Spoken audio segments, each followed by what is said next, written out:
नमस्कार दोस्तों, आप सभी का स्वागत है मेरे YouTube चैनल महकावती नगरी में। आज हम साईं बाबा के अध्याय 3 का वाचन करेंगे। कन्या का विवाह संपन्न हुआ। शांति बहन की बेटी अनीता वैसे तो बहुत गुणवान थी, परंतु श्याम वर्ण की थी। ऊपर से शांति बहन के पति की आर्थिक स्थिति भी साधारण थी। बड़ा दहेज देने की उनकी हैसियत नहीं थी। अनीता की उम्र विवाह योग्य हो गई थी, पर उसकी शादी नहीं हो पा रही थी। धीरे धीरे उसकी आयु के साथ साथ माता पिता की चिंता भी बढ़ने लगी। अनीता खाना पकाने, सिलाई कढ़ाई आदि सभी कार्यों में बहुत कुशल थी। उसने एमए इंग्लिश में भी कर रखा था। स्वभाव से भी वह समझदार और हंसमुख थी। फिर भी उसके योग्य वर नहीं मिल पा रहा था। एक दिन अनीता पड़ोस में एक सहेली के पास गई। उस दिन गुरुवार था। उसने देखा कि उसकी जो सहेली है वो एक पुस्तक पढ़ रही है।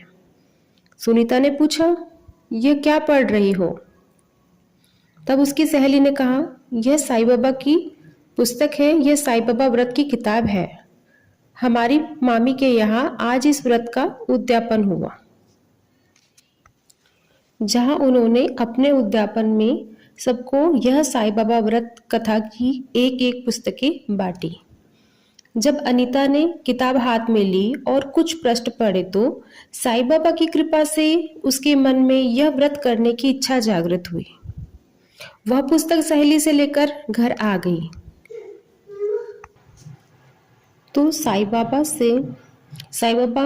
की कृपा से उसके मन में यह व्रत करने की इच्छा जागृत हुई।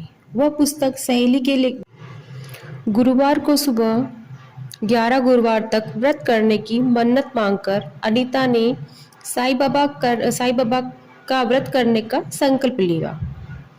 विधि पूर्वक व्रत शुरू किया और आश्चर्य, उसी रात उसके मामा जी एक अच्छे घर के पढ़े लिखे सुसंस्कारवान डॉक्टर लड़के का रिश्ता लेकर अनीता के घर आए। अनीता की मामी और लड़के की माँ बचपन की सहेली थी। वह अनीता की मामी ने लड़के से सीधे ही बात कर ली थी। अनीता के बारे में सुनकर लड़का बहुत ही उत्साहित था। उसे अनीता जैसे ही पढ़ी लिखी व समझदार पत्नी की तलाश थी, जो पढ़ी लिखी व गुणी तो हो और उसके साथ कदम से कदम मिलाकर चल सके। अनीता यह सब जानकर बहुत खुशी हुई।